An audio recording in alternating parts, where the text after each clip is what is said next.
हरे कृष्णा। श्री वृंदावन बिहारी लाल की जय। श्री राधा रानी सरकार की जय। सभी भक्त मित्रों को एकादशी की हार्दिक शुभकामनाएं।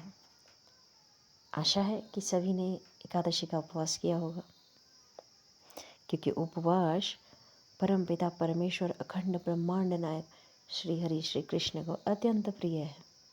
इस उपवास को करने से व्यक्ति के कई जन्मों के पापों का नाश होता है और हमारे अंदर शुद्ध भक्ति, शुद्ध हृदय का विकास होता है। एकादशी के व्रत करने से हम ईश्वर की शुद्ध भक्ति में वृद्धि कर सकते हैं। ईश्वर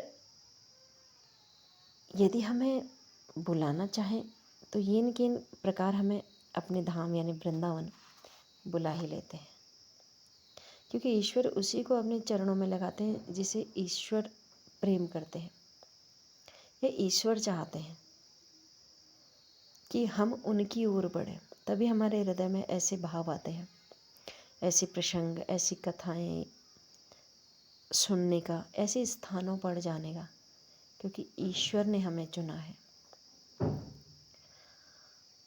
और ईश्वर अपने भक्तों के साथ ऐसी ऐसी लीलाएं करते हैं कि ईश्वर कई बार ऐसे प्रसंग हुए हैं कि कोई डाकू, कोई अपराधी, कोई मुस्लिम, कोई अन्य जाति का बस एक बार ईश्वर को देख के उन्हीं का हो गया है, अपने समस्त कार्यों को छोड़कर उन्हीं का हो गया है। और ईश्वर यदि हमें चाहे तो अपने पास कैसे बुला लेते हैं, खुद भी चले आते हैं। हमारे लाल राधा रमण लाल जी, हमारे बांके बिहारी बड़े लीलाधारी हैं, बड़े लीलाधारी, कई लीलाएं हैं इनकी। जब भी वृंदावन जाते हैं इस भाव से भक्त कि हमें उनसे मिलना है, यदि हम शुद्ध भाव से इस भावना से जाते हैं कि हमें ईश्वर उनसे मिलना है, तो कुंज की गलियों में, वृंदावन में, गोवर्धन पर्वत की परिक्रमा में कहीं भी मिल जाते हैं। किंतु आजकल तो छुट्टी मनाने का रिवाज है ना, लोग जाते हैं टूर पे छुट्टी मनाने।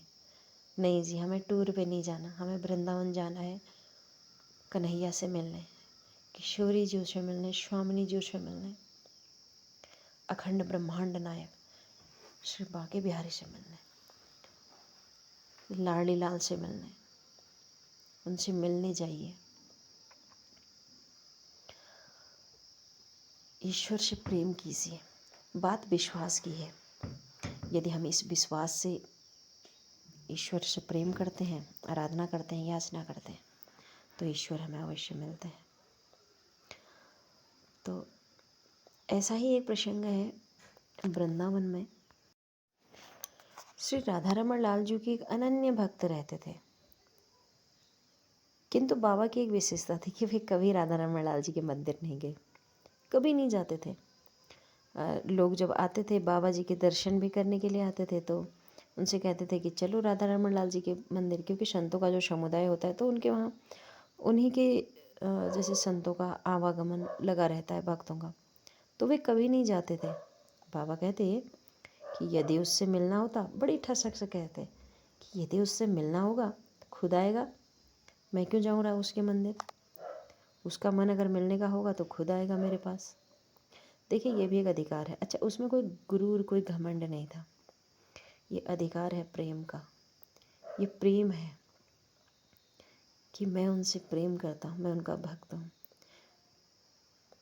तो बाबा ऐसा कहते। बाबा कभी उनसे मिलने के लिए नहीं, राधा रमण लाल जी के मंदिर नहीं गए थे, किंतु उनके अनन्य भक्त थे।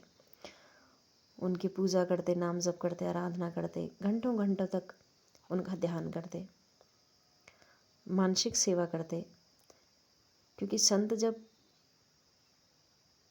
जब इस उसमें होते हैं, भक्ति के ऐसा चरण होता है कि वे जो भी अपनी मानसिक भक्ति में जो भी ईश्वर को अर्पण करते हैं, वे ईश्वर ग्रहण करते हैं।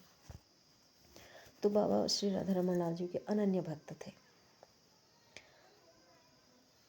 तो कभी उनके मंदिर नहीं गए। जब भी भक्त आते, अच्छा आज राधा रमण लाल जी ने ऐसी पगड़ी धारण की, आज ऐसा श्रृंगार किया है, आज ऐसे दिख रहे हैं, बाबा बड़े रोचक से सुनते और अपनी आंखें बंद कर वैसा ही मूर्ति का स्वरूप अपनी आंखों के सम्मुख गढ़ लेते। तो एक बार क्या हुआ कि राधा रमण लाल जी के मंदिर में गोस्वामी जी रात्रि में भोजन के पश्चात रात्रि में जल का लोटा रखना भूल गए। ईश्वर को भी लीलाएं करनी ही होती हैं, सब उन्हीं की लीलाएं होती है, तो बिसरा भी देते हैं। उन्हें जो लीला करनी होती है तो उसको पूरा करने के लिए हमारे बांके बिहारी तो बड़े लीलाधारी हैं। तो उस दिन गोस्वामी जी जल का लोटा रखना भूल गए। यह ठाकुर जी की ही लीला थी कि उन्हें बिसरा दिया। तो इस प्रकार रात्रि में क्या हुआ, जब मंदिर के पट लग गए तो ठाकुर जी का मन जल पीने का हुआ। तो ठाकुर जी मंदिर से बाहर निकल गए और घूमते घूमते पहुंच गए तलहटी में बाबा जी की कुटिया में। एक 8-10 साल का बालक बोला बाबा जी की कुटिया के बाहर, बाबा बाबा बाबा इस प्रकार आवाज़ लगाने लगा कि मुझे बहुत प्यास लगी है, आज मैंने जल नहीं पिया है, आप मुझे जल दे दीजिए। तो बाबा जी का वहाँ पे जो घड़ा रखा हुआ था उसमें से उन्होंने उन्हें जो है जल दिया, क्योंकि नन्हा सा बालक था। एक लोटा दिया, जो भी पात्र उनके पास था जल भर के दिया। और बालक जल मांगता रहा, पीता रहा, मांगता रहा, पीता रहा, मांगता रहा, पीता रहा। जब तक बाबा के घड़े का पानी समाप्त नहीं हुआ, बालक जल पीता ही रहा। और बाबा के घड़े का जल समाप्त और बालक की जो प्यास थी वो भी बुझ गई। बालक ने लंबी सांस भरी और बोला, अब मेरी प्यास बुझ गई। बाबा बहुत प्यास लगी हुई थी, आपका धन्यवाद। तब बाबा ने कहा, इतना नन्हा सा बालक, बाबा को थोड़ा आश्चर्य हुआ, और इतना सारा जल पी गया। बाबा ने पूछा कि बालक तुम कहाँ से आए हो, इतनी रात्रि में तुम कहाँ से आ रहे हो। तो बालक ने बोला, मैं यहीं गांव का हूँ बाबा, मैं अपने घर की ओर जा रहा हूँ। तो बाबा ने कहा, रुको, तुम इतने नन्हे से बालक हो, तुम रात्रि में अकेले कहाँ चल रहे हो, मैं तुम्हें तुम्हारे माता पिता के पास पहुँचा के आता हूँ। तो बाबा ने इतना कहना था और बालक के पीछे पीछे चल दिए। बालक आगे आगे, बाबा पीछे पीछे चले जा रहे हैं, चले जा रहे हैं। चलते चलते बालक जो है श्री राधा रमन लाल जी के मंदिर के बाहर खड़ा हो गया और बोला कि बाबा यही मेरा घर है, मैं यहीं रहता हूँ। तो बाबा ने सोचा कि कोई सेवक या कोई जो मंदिर के जो कर्मचारी होते हैं, परिचर होते हैं, सेवक हैं, उनमें से किसी का बालक होगा। तो उन्होंने पूछा कि तुम्हारे माता पिता कहाँ हैं, तुम यहाँ कहाँ रहते हो।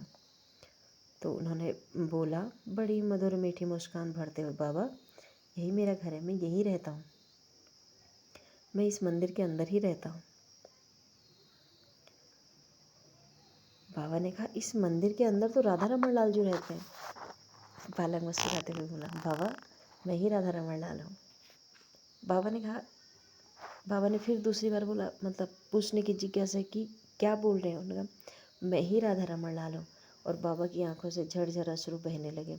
बाबा एकदम स्तब्ध थे, मतलब बोराए हुए से, कहते कि राधा रमन लाल जी हैं, आप मेरे राधा रमन लाल जी हैं। तब राधा रमन लाल जी बोले कि हाँ बाबा, मैं ही तुम्हारा राधा रमन लाल हूँ, मैं ही तुम्हारा राधा रमन लाल हूँ। और बाबा स्तब्ध एकदम बावली सी स्थिति में घूमते हुए, झूमते हुए, नाचते हुए, रोते हुए, बिलखते हुए दंडवत कर रहे हैं, नतमस्तक हो रहे हैं, उठ रहे हैं, हाथ जोड़ रहे हैं, कुछ बोलना चाह रहे हैं, मुंह से कुछ निकल नहीं रहा है, मतलब एकदम बावली सी स्थिति। और बोल रहे हैं कि आप मेरी राधा रमन लाल है, आप मेरे घर आए थे, आप मेरे से मिलने के लिए आए थे, प्रभु आप मेरे से मिलने के लिए आए थे, लल्ला तुम मेरे से मिलने के लिए आए थे। इस प्रकार अनेक अनेक तरह से हाथ जोड़कर अलग अलग बार पलैयाँ लेते हुए। तब राधा रमन लाल जी ने बोला कि हाँ बाबा, मैं आपके घर आया था, और बाबा आज तुम भी तो आ गए मेरे मत घर,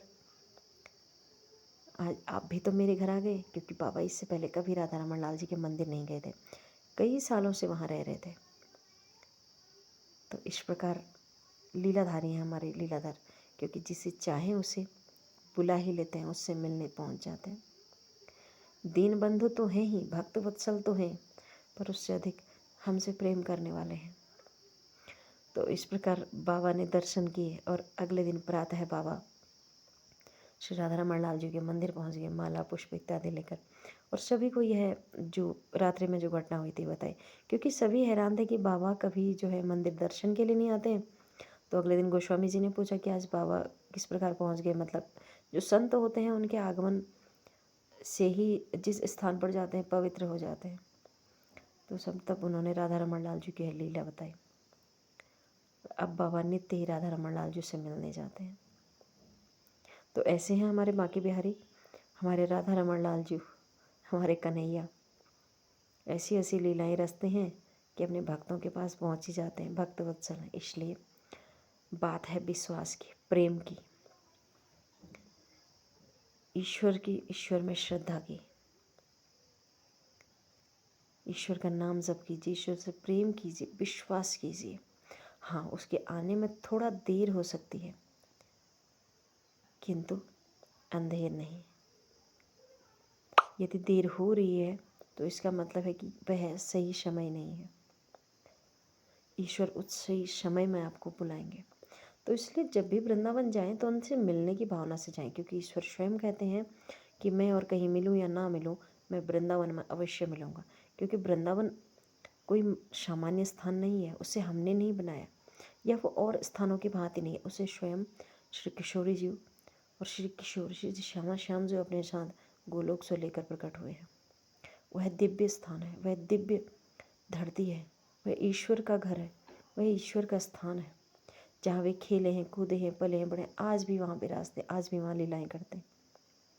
इसलिए जब भी वृंदावन जाएं, एक बार ऐसे अपने मन में भाव बनाएं कि हमें वृंदावन जाना है। वृंदावन की कथाएं सुनिए, वृंदावन के भक्तों के दर्शन, उनके साथ हुए चमत्कारों की कथाएं सुनिए, ऐसे प्रसंगों को सुनिए, हृदय में एक अलग सी अनुभूति होती है। तो इस प्रकार ऐसी ही कथाओं का श्रवण करते रहिए।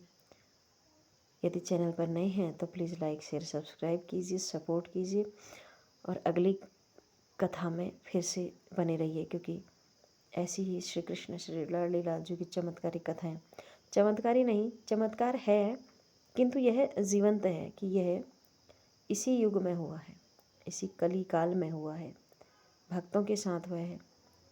हम आप जैसे जो गृहस्थ सामान्य लोग भी वृंदावन सच्ची श्रद्धा, सच्ची भावना से, देखिए भक्ति के सबके अपने अपने अलग अलग साधन होते हैं। संतों की अलग दिनचर्या होती है, गृहस्थ की अलग होती है, नाम जप करने वाले की सबकी अलग अलग दिनचर्या होती है। तो हम जिस दिनचर्या में ईश्वर को याद करते हैं, क्योंकि श्री प्रेमानंद जी महाराज कहते हैं कि गृहस्थ धर्म में ऐसा नहीं कि हम घंटों घंटों बैठकर हम कर रहे हैं, क्योंकि हम अपना कार्य भी कर रहे हैं, उसके साथ साथ अपना नाम जप कर रहे हैं, ईश्वर का ध्यान कर रहे हैं। वही भक्ति है, वही भजन है। तो भजन करने के लिए हम जिस धर्म में हैं उसका पालन हमें पहले करना है, और उसके साथ हमें ईश्वर का भजन करना है, ताकि वो हृदय में चलता रहे हमेशा, ऐसा अभ्यास हो जाए।